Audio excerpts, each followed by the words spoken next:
looks like we're live. And we're live on Instagram as well. Thanks, guys, for your patience. We're experiencing some technical difficulties with getting everything set up, so we appreciate your patience. If you have any questions, feel free to reach out on Instagram Live. We're also live on YouTube, hopefully, ideally right now. And we've got Dustin Marley here. I'm going to go ahead and set this up so you can actually see his face and not just mine. Go ahead and make this full screen for you. All right, so hey, Dustin, how are you? Good, how are you?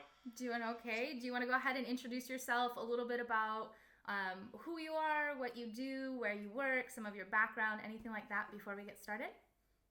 Sure. So my name is Dustin Marley. I'm a physician assistant, and for those who don't know what a physician assistant is, it's an advanced practitioner, especially here in the United States, often with a graduate degree, like a master's, that works pretty closely with their collaborating physician that's able to diagnose, order imaging, tests, prescribe medications, and so forth.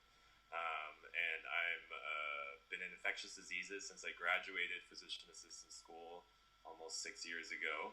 And I work with a company called Nod Innovations, and we are specialists, with infectious disease, nephrology, allergy, immunology, and we have a great focus on telemedicine. And we've been around for almost 2 years now. That's awesome. Well, very cool. Well, thank you again. Just on behalf of, we have a few different types of people who are tuning in. This is open to the public, so people who are joining could just be random.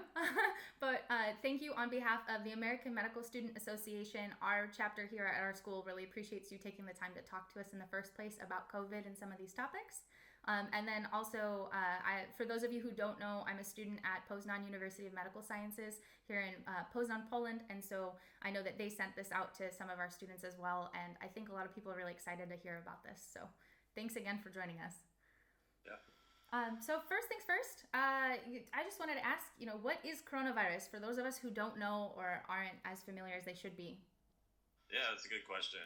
So coronaviruses are a type of virus that usually causes the common cold, and they've been around since the mid-60s. Interestingly enough, I think the first coronavirus was identified in a schoolboy in the mid-60s, and it was called B4, because that was the number of times it took to actually identify this corona. Unfortunately, they lost this strain, I guess, in the lab. Since then, they've able to identify at least a few more, and they've been circulating around since then. What's interesting, though, if I can jump right into it, Shami, what's interesting about coronavirus is this is a new coronavirus that came out of Wuhan, China, and it was first identified as a novel or a new coronavirus, but now it's called SARS-CoV-2 because it's related pretty closely with the first SARS virus. Okay. Well, very cool. So, I mean, one of the first questions that I just want to jump into that I think everybody is asking is this virus something that we should be concerned about, right? Is it as scary as the media is portraying it to be, or is it not as scary? Is it not scary enough? I mean, it's definitely scary. And, when it first kind of broke out, I think all of us in the healthcare, especially infectious disease community, were just keeping a close eye on it just to see how it behaves. And unfortunately, it's affected over 1.6 million people now. I mean, there's been over, I think, 80,000 deaths, probably more. So it's definitely worldwide. This is a pandemic, unfortunately. So it's definitely something very serious, and we all need to do our part in order to help combat this. Okay. And then you mentioned something in passing about SARS. So I know a lot of people have spoken about other coronaviruses, at least that have been somewhat prevalent in recent history. So SARS, MERS. And with those viruses, I think a lot of the speculation is that there's going to be a second wave, that once this finally reaches its cap and dies down, that in the fall it's going to come back. What are your thoughts on that? Yeah, usually these type of coronaviruses can be kind of ubiquitous throughout the year. Even in temperate climates, they might slow down in the summer and then, come increase again in the winter, early spring. I think the way that this thing has been behaving, it's definitely likely that can happen. And I think there was a national committee that just put out that was talking about, will this die down in warmer climates, those with, higher humidity. And unfortunately, they're not seeing much evidence pointing towards that. So this might be one of those viruses that just kind of stick around throughout the year, kind of like the swine flu did in 2009. Okay. So on that note, actually, with this being as prevalent and as infectious as it is, what are you seeing on it? So for those of you who don't know, Dustin's actually in Arizona, in the United States. But what kind of symptoms are you seeing firsthand with patients that are coming in? It's very interesting. This virus, there's a lot of these respiratory illnesses kind of overlap with each other. But I think in the more earlier reports, they were seeing a lot of fevers, cough, and this cough can be really persistent, especially days to weeks, and then shortness of breath. Mm-hmm. I had a textbook patient the other day who had recent travel to an exposed area in Europe, very high fevers, shortness of breath, just classic findings on his chest x-ray. But a lot of people just kind of aren't behaving that way. I have a colleague out in one hospital system on the other side of town here in Phoenix, and they were getting fever, shortness of breath, GI illnesses or symptoms. They were saying up to 10% of these patients can present with GI symptoms like nausea, vomiting, diarrhea. I think some people are finding that to be a lot more prevalent. Mm-hmm. So these symptoms are just kind of all over the place. And I want to talk about maybe some atypical findings, if that's okay. Absolutely. So there's a lot, and I love thinking outside of the box. In school they tell you not to look for zebras, which is good because usually the most common thing is correct. But it's kind of interesting to think about atypical manifestations. So one of them that's really interesting is I had this patient who came in with altered mental status, confusion, very high fevers, and he tested positive for this virus. And all of his other diagnostic tests, we did a spinal tap, a lumbar puncture, all those tests came back negative. So the only thing was positive was this virus. And so I think there's a lot of reports coming out. I like to think I saw the first one, but there's a lot of reports coming out that this virus can cause like an encephalitis picture. So that's kind of interesting to think, especially in the back of your mind. There's also findings, dermatological as well. I think there was a study in Italy where they had dermatologists come in, and I think maybe 20% of these patients were having some type of manifestation. Mostly it was like a rash, some hives, urticaria, and then even chicken pox, like vesicles, but those weren't itchy apparently. So it's just kind of, and these, I guess, manifestations were mostly on the trunk or on the body as well. And then another thing which I thought was pretty interesting too is there's case reports about patients just coming in with chest pain. I think we're seeing a lot of these cases having some type of cardiovascular involvement, mm-hmm. whether it's chest pain or some type of arrhythmias. And then also it can affect the eyes as well. I was just reading a case report where a patient came in just with conjunctivitis. Yeah. So again, I don't think you're gonna, you got to stick to the most common findings, but it's kind of nice to just kind of think in the back of your mind, if something doesn't fit, maybe test for this SARS-CoV-2 virus. So actually on that note, I have a couple of other questions for you. So one common misconception that I hear thrown around quite a bit is that this is a virus that only affects those who are 70 or 80 years or older, and you're only at risk if you have a pre-existing condition like diabetes or some CV issue. What are your thoughts on those rumors? I like to squash those right now because if you look at the cases in Arizona, the most people that have this virus are between 20 and 44 years old. See, and that's huge. And so that's something you're seeing firsthand. Yeah. So this affects everybody, even kids. I will say, though, that the severity of cases are mostly in those older adults mm-hmm. that do have some underlying health problems, especially hypertension, diabetes, obesity, cardiovascular issues. But this virus just affects everybody. So we all need to, like I said, do our part to just kind of raise awareness of this. Absolutely. So another thing I want to pick out from your last response, if you don't mind, is you mentioned testing and that you think it's important for people to get tested. I know, at least over here in Poland, as we watch things unfold in the States, there's been a lot of hubbub about tests not being available or not being efficient or costing $3,000. Or I think even here in Poland, sometimes what you'll hear recommended is if you have minor symptoms, stay home, self-quarantine, only go in if you have serious concerns.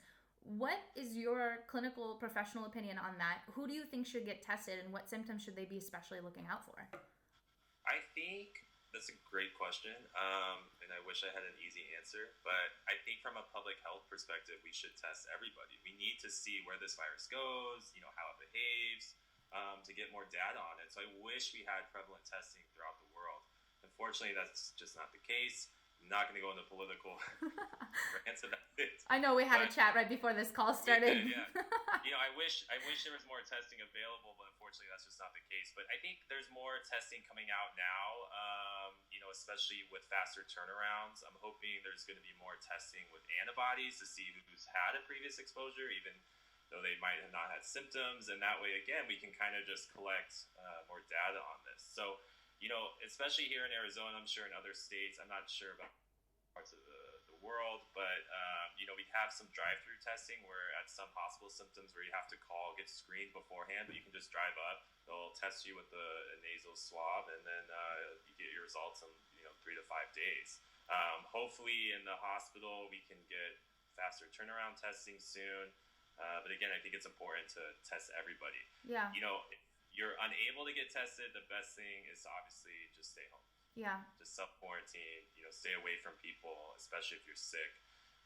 And the symptoms that I would definitely go seek help for is, persistent fevers over, 24, 48 hours, and then really bad shortness of breath. Okay. Because this thing can happen very rapidly. So if you feel like you can't catch your breath and you're having fevers, just go get seen.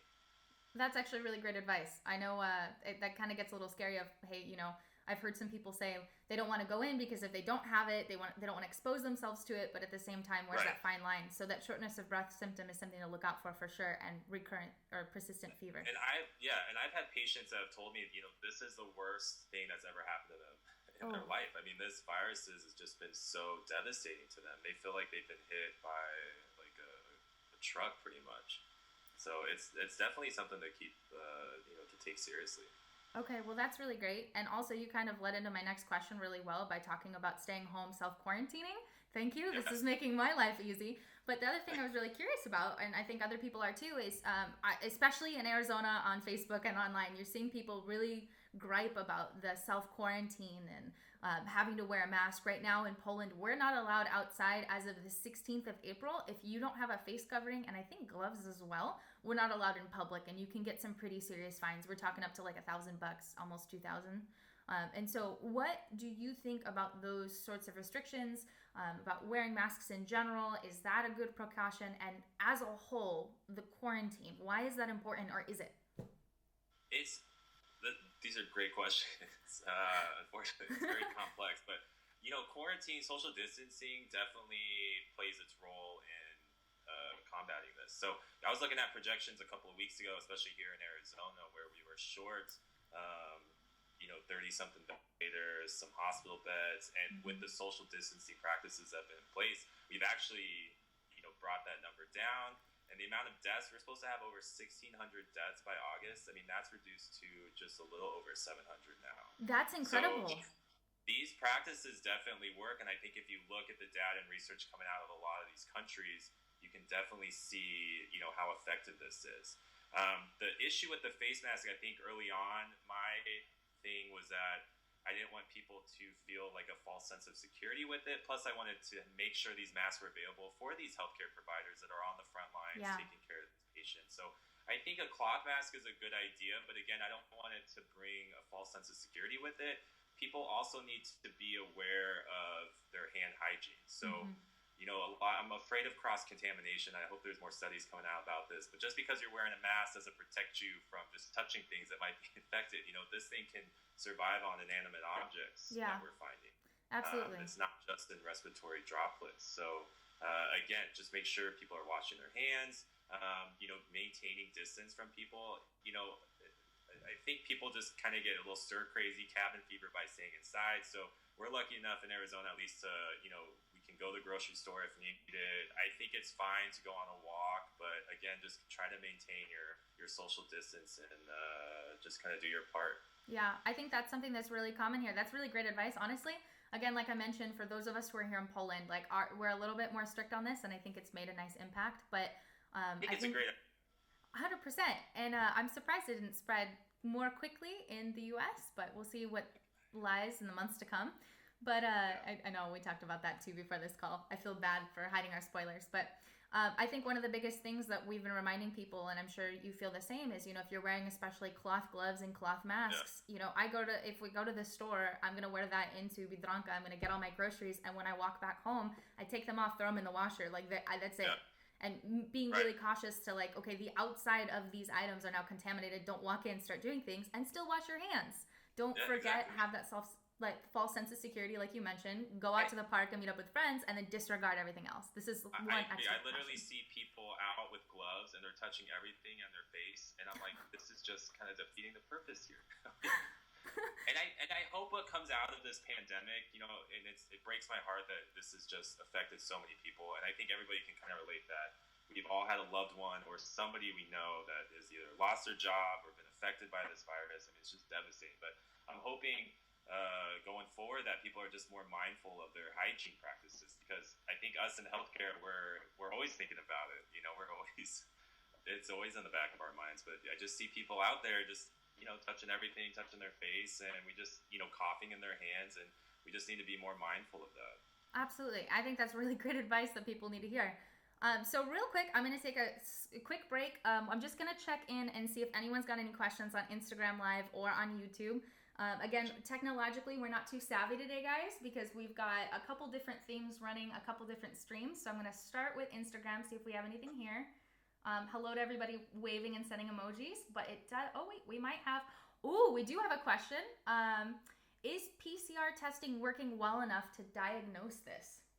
That is a great question.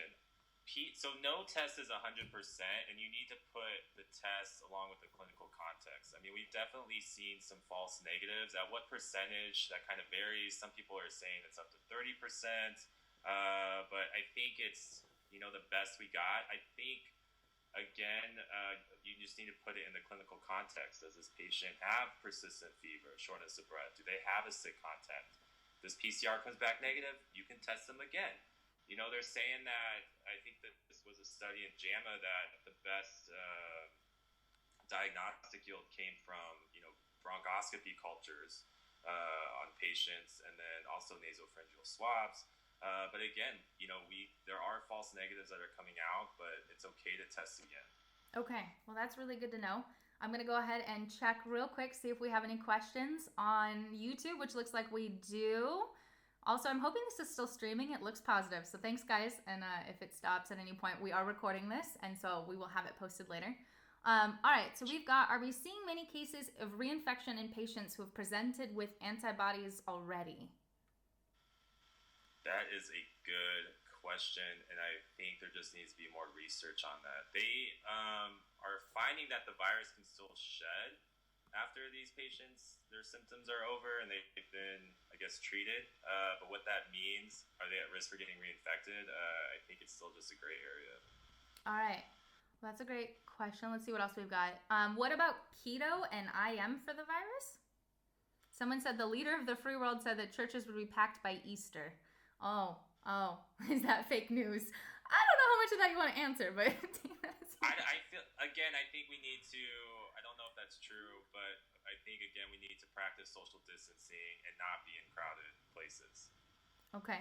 I think that that's fair. I know a lot of people, there was some backlash on trying to estimate when this is going to calm down, just because everyone wanted to get things back up and running and not affect the economy in multiple places. So that's So this is what I've learned in infectious disease. I'm going to rant for 2 seconds. Do it. Is that you have to respect bacteria and viruses. I mean, we're at the mercy of this virus. We don't tell it when to calm down. I mean, we kind of have to be diligent, stay, one foot in front of the other, stay on top of this virus, and then see how it kind of plays out. I will say, at least in Arizona, like I said, looking at these projections, everything that we've been doing from social distancing, just being more mindful, being more organized, getting better structure within our hospital systems and our long-term care facilities, I think we are doing a good job of, quote-unquote, flattening this curve. But again, everybody needs to do their part. So if you feel like you're just kind of going stir crazy at home, just remember that you're doing your part in helping this, and you're, saving lives out there. I think that's huge. I think a lot of people feel a little bit stir crazy, which is funny because we almost want to be home when everything was hustling and bustling. And now they're like, I'm getting stir crazy. I don't want to be here, or I want to help somehow, especially here in Poland. Some medical students are volunteering at the hospitals. But I think people forget that they are helping by staying home. It's one of the most selfless things they can do to help others from getting infected. Exactly. And I even had neighbors who are so sweet and fortunate, just at my door. I mean, that's just huge. I mean, I think there's other ways to help out besides staying at home, know, such as making masks, this cloth mask, or just bringing like food to your neighbor, checking in on people. I mean, there's other ways to pass the time. I think that's awesome. All right, so we're blowing up with questions. I'm going to keep these going as long as you're okay with it.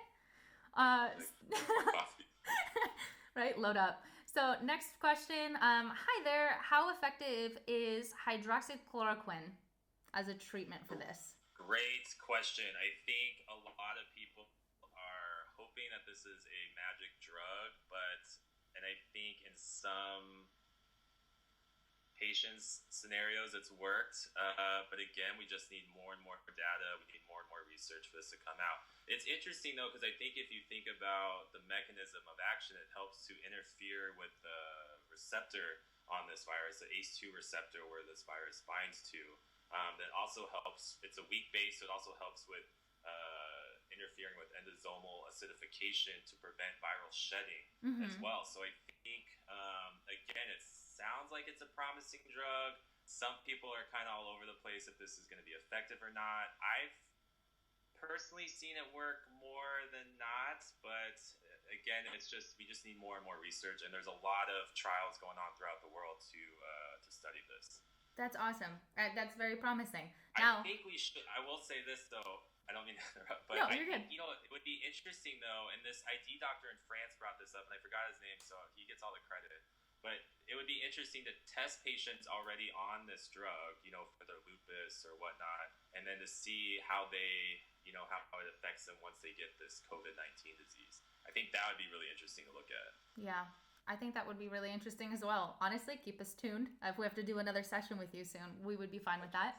And it sounds like everybody else would be too. We got more questions. You ready? So we have a couple that are a little bit specific. So feel free to respond to this. If you want to respond to this afterwards, we can too. Someone asked, what is your take on the French study recommending hydroxychloroquine 200, let's see, what is this? 3 times a day for 10 days, and then azithromycin once a day, and then orally on days 2, 3, 4, and 5. That's pretty specific.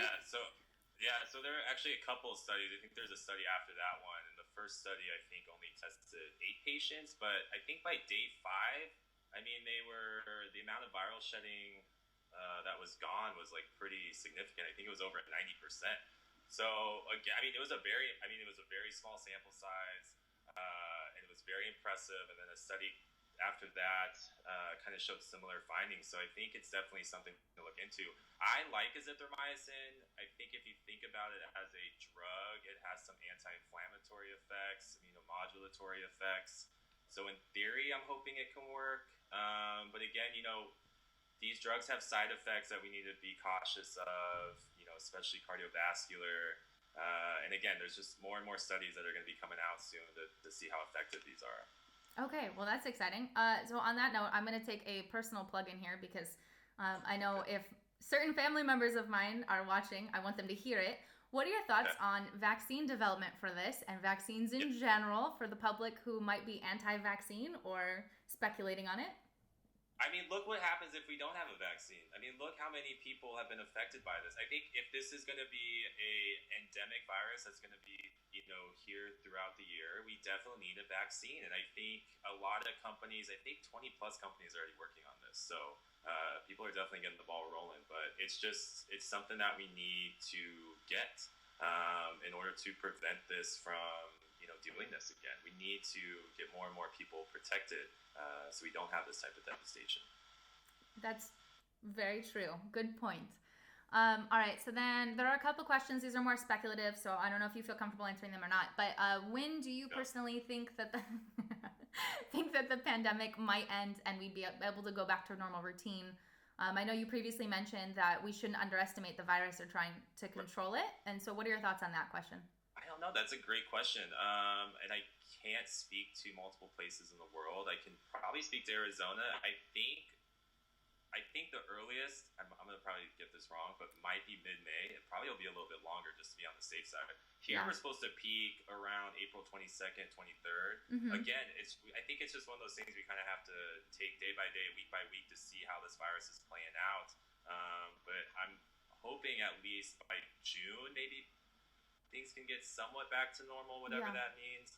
But it just kind of depends on, where you live. Yeah, and I mean, this is a little bit of speculation on my side, but it sounds like from what you're saying and what we're seeing that this is also a really variable piece of information based off of how we adhere to the social distancing practices in place and how we keep up on our hand washing. If people start to lax, that realistically we could draw this right back out. Is that a fair assessment? You said it perfect. All right, cool.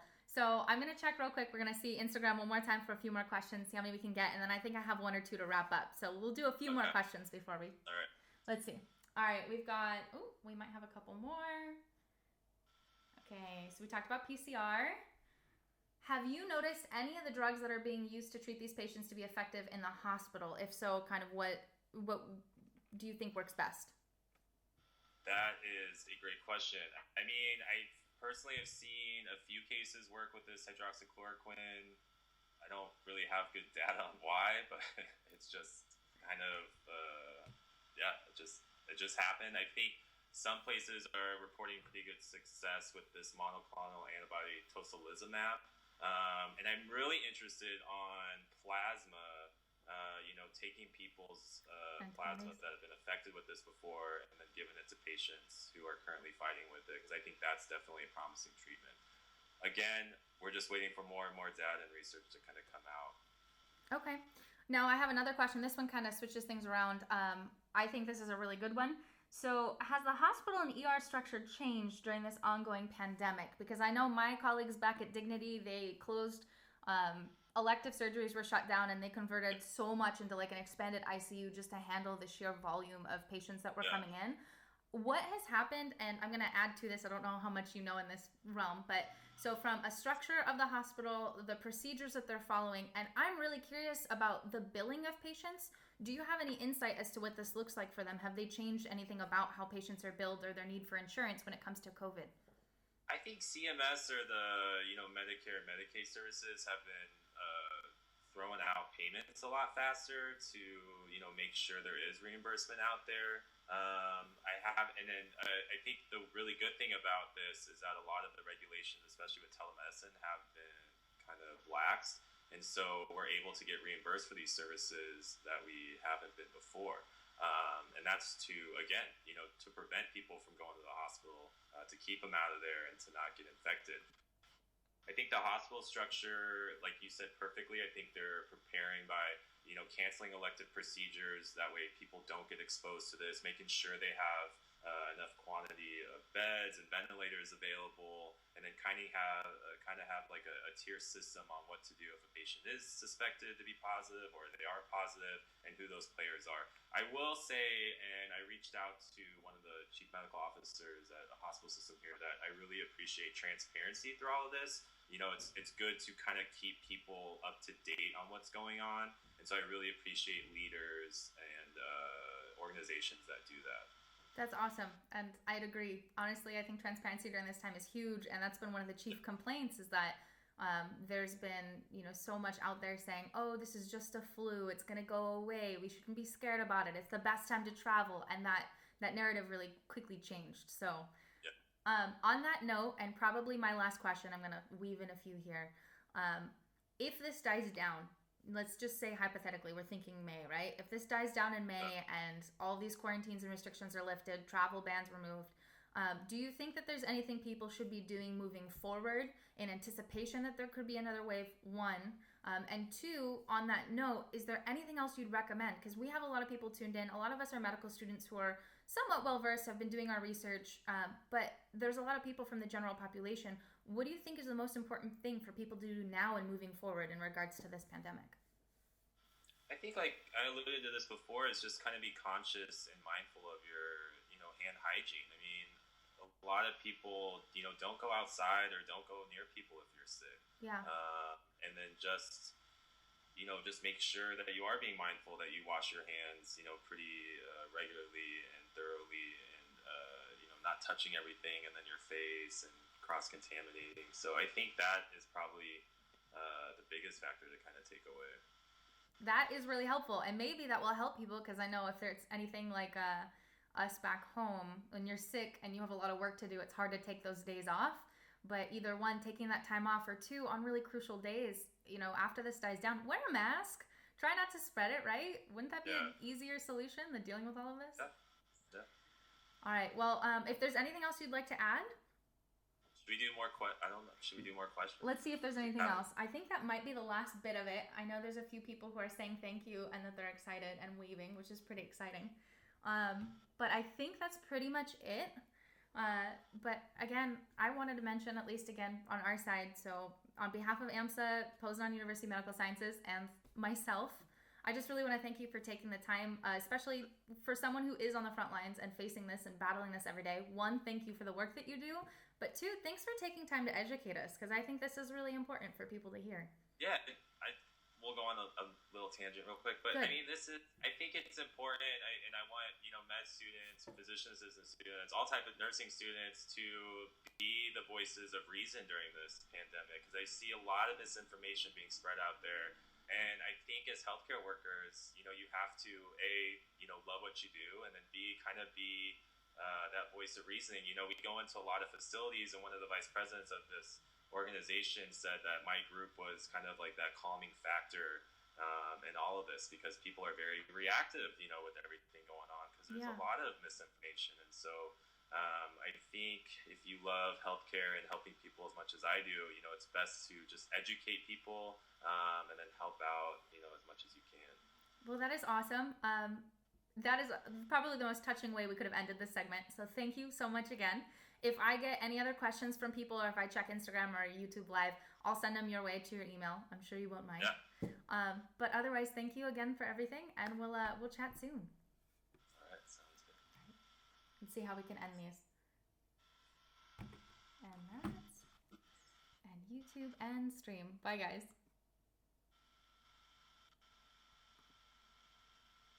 That is ending, and I'm going to stop recording and stop